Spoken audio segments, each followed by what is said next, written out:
says he's serious about something, he means it.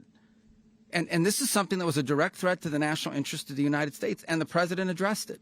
There's a president of peace, by the way. I told you what I just said earlier. This guy had multiple opportunities to find his way somewhere else and figure out another. He could have been living somewhere else right now, very happy, but instead he wanted to play big boy. And so now, you know, he's got other sets of problems on his hands. And but I think that the message here should be for the world. Look, the president doesn't go out looking for people to pick fights with. He's not generally wants to get along with everybody. We'll talk and meet with anybody, but don't play games. Don't play games with this president's in office, because it's not going to turn out well. Secretary of State Marco Rubio says he hopes the world learns that President Trump isn't all talk when he warns he'll take action against any threat to the United States of America. Let's bring in Alabama Senator Katie Britt, a member of the Judiciary Committee. Senator, thank you so much for joining us. Give us your top line, what you saw, what you believe, and also your understanding of what this indictment really does and the justification for the United States taking the action that it did. Absolutely. Well, I think Secretary Rubio said it best. Look, when this president talks, when he tells people what he's going to do, he means it. And unlike President Biden, he's going to follow through. Look, there is no doubt that Venezuelans have a greater opportunity for prosperity because of President Trump's actions. There is no doubt that Americans are safer and more secure because of President Trump's actions.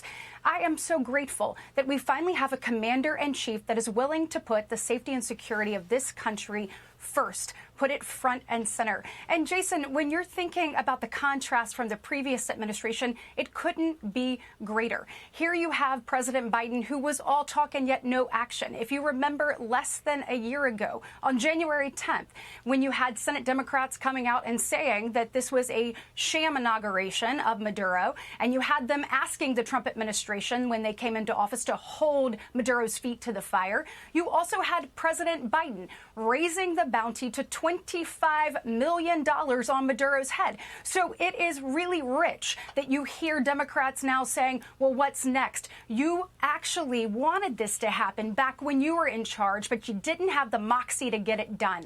And at the end of the day, President Trump means that he will tell you what he's going to do, and then he's actually going to deliver on it.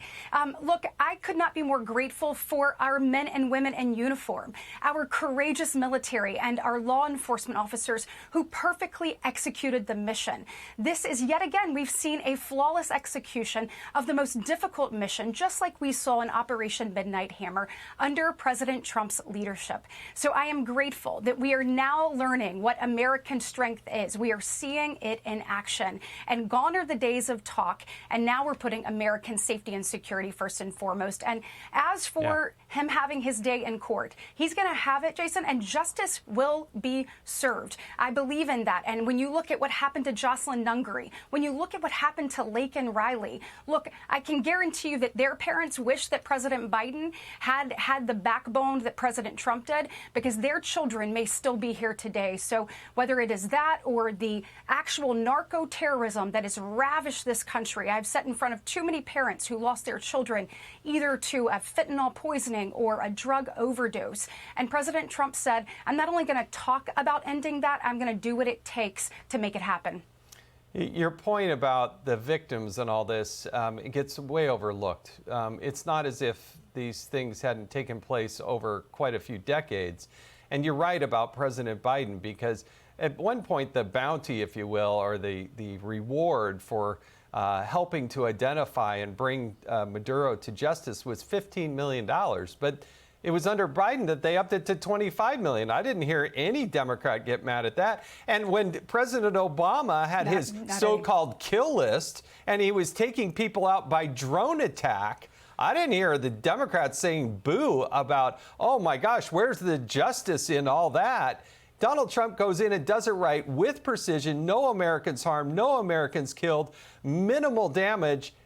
He's now brought in, he's in a holding facility, federal facility here in New York City, and suddenly the Democrats are going to fundraise off of that, and they're going to call it illegitimate and illegal? What's the legal case for that? Look, you just nailed it. On the same day that President Biden upped the bounty on Maduro's head to $25 million.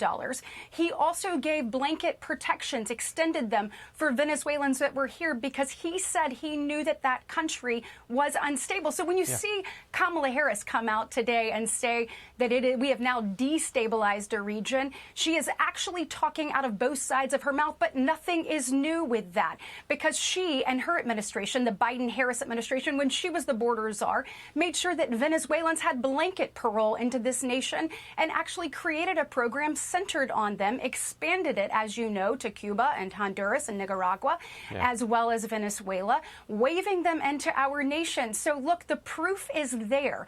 They talked, but yet they didn't have what it took to actually keep Americans safe and to actually follow through. And now the rest of the world, whether it is Hezbollah, Hamas, or anyone around the globe, knows that when President Trump says something, he means it. And I hope that everyone pays attention because this is a new day in our country, and both Americans and Venezuelans are better as a result of it.